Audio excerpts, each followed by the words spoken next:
From cottonseed oil, you have cooking oils, you know, the thing, for example, that you produce your potato chips and your Pringles and all those kind of products in. And cottonseed oil has always been highly valued because it's a very clear, tasteless oil, so it's wonderful for cooking applications.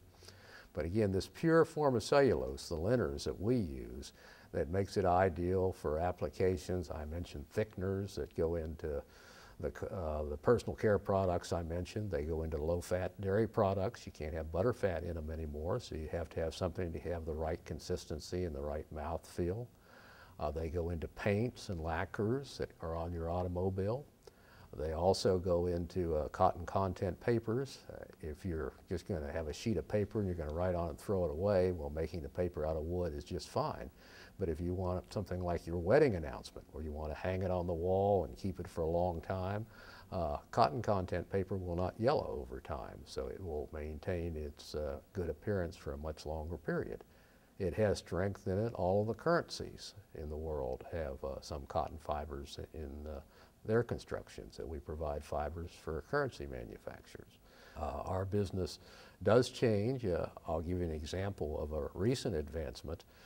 Probably if you've been into a motel room recently, or you have your laptop computer or your desktop computer, you're familiar with the liquid crystal displays, the LCD screens. And every liquid crystal display screen in the world has a little bit of Buckeye cotton cellulose in it right now. So that's a new application for our fibers that has recently come along, and it's growing rather rapidly. The predecessor company of my company, Buckeye Technologies, was the Procter & Gamble company.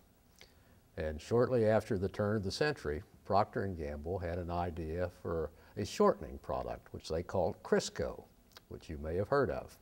And Crisco was dependent upon cottonseed oil as its principal feedstock. So Procter & Gamble was putting a lot of development and some advertising and sales muscle behind Crisco, and they were really afraid, because it depended on cottonseed oil, that they would not have an adequate supply of cottonseed oil for their needs.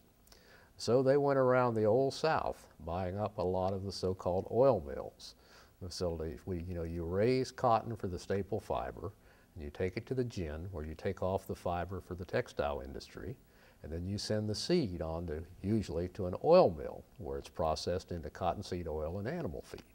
And because Procter & Gamble wanted the cottonseed oil, they bought up a lot of those oil mills. Well, anyway, Procter & Gamble was running all these oil mills for the cottonseed oil, but they found that when the seed reached the oil mill, it still had some fuzzy fibers attached. And they had to remove those fibers because they soaked up the oil. You couldn't make it into the cottonseed oil and the animal feed.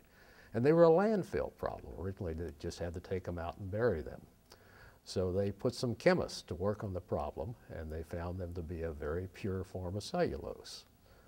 So about that time, this all started after the turn of the century, about that time World War I broke out.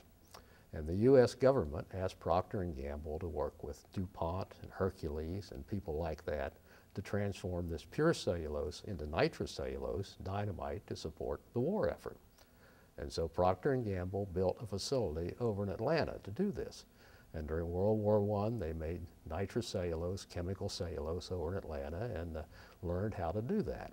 Well, the war ended, and there was no longer the need for the gun cotton, the nitrocellulose. They thought, gee, this is a pretty good business. You can do a lot of things with these cellulosic products. They're thickeners in, for example, the shampoo you use this morning or the toothpaste you use to brush your teeth. So we ought to stay in this business.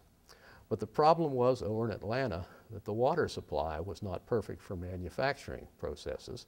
So they said, we ought to go to a place that has a very good water supply, a very pure water supply. And Memphis, Tennessee filled the bill. So we picked up the plant out of Atlanta, moved it over to Memphis in the early 1920s, coming here because of the water supply. Now later, as you know, the cotton crop kind of exited the Old South and moved into the Mississippi Valley and Texas and beyond. So we looked terribly intelligent that we were following the cotton crop across, but that's not really true. We were just coming here for the water supply. But we started manufacturing chemical cellulose here in Memphis in the 1920s, and that business is a cornerstone of the business we have today.